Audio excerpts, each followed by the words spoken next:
Hey, do you know what the chakra system is? Have you ever even heard of what chakras are? Well, anyway, we're going to talk about chakras today.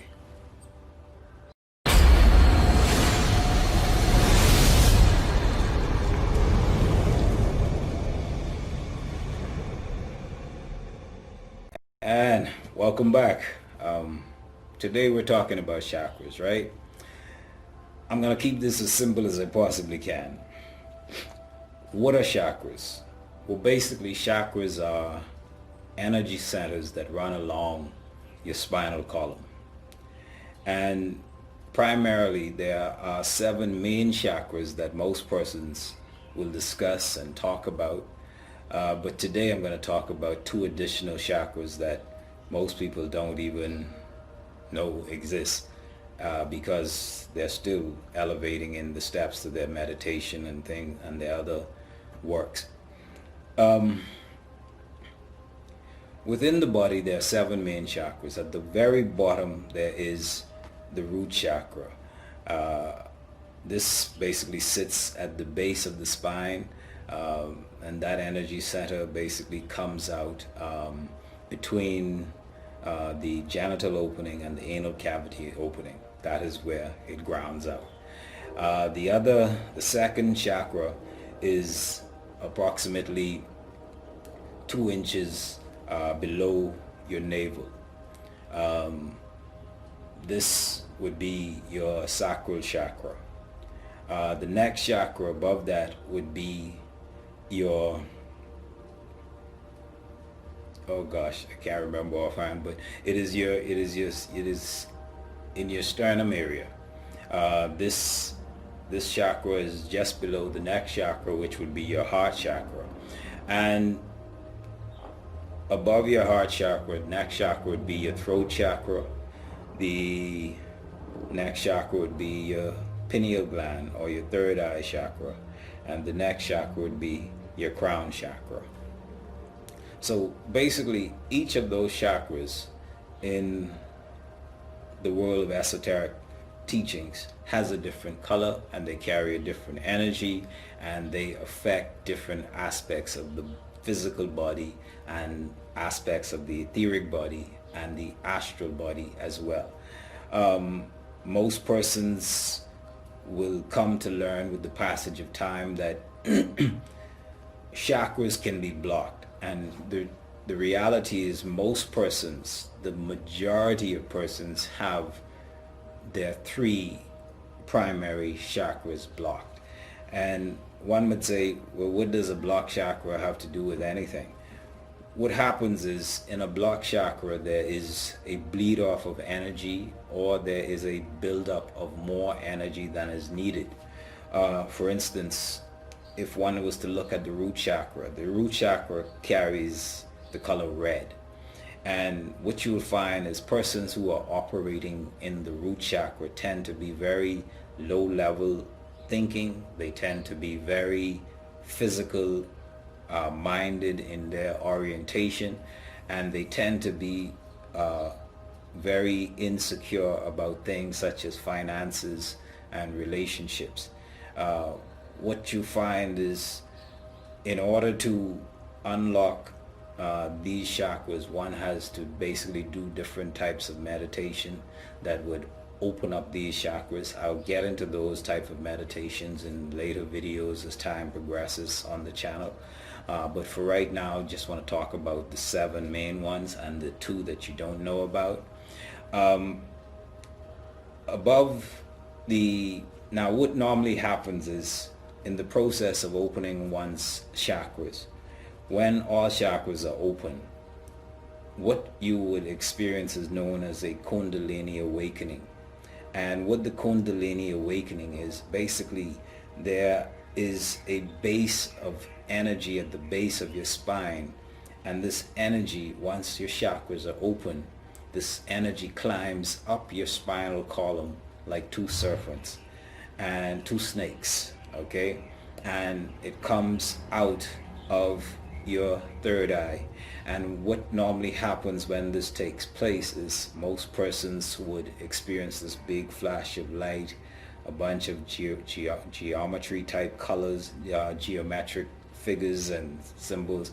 It's almost like what a DMT trip would be like. It's almost like a complete spasmic out of body type of experience. And then the next step would be the complete opening of the crown chakra. And this opening of the crown chakra, as in former religions like such as the Hindu religions, would be reflected in terms of persons having a lotus plant on their head, a lotus flower on their head. In other religions such as the Christian faith or the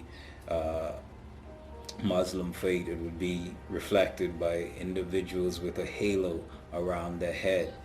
And this point would be known in the traditional jargon as the place or point of enlightenment, because here it is, to get to this point of enlightenment, one would have had to gone through all of the various issues, or what they call soul issues, or shadow issues of the soul, and basically deal with the soul cleaning in those different areas of the soul matrix.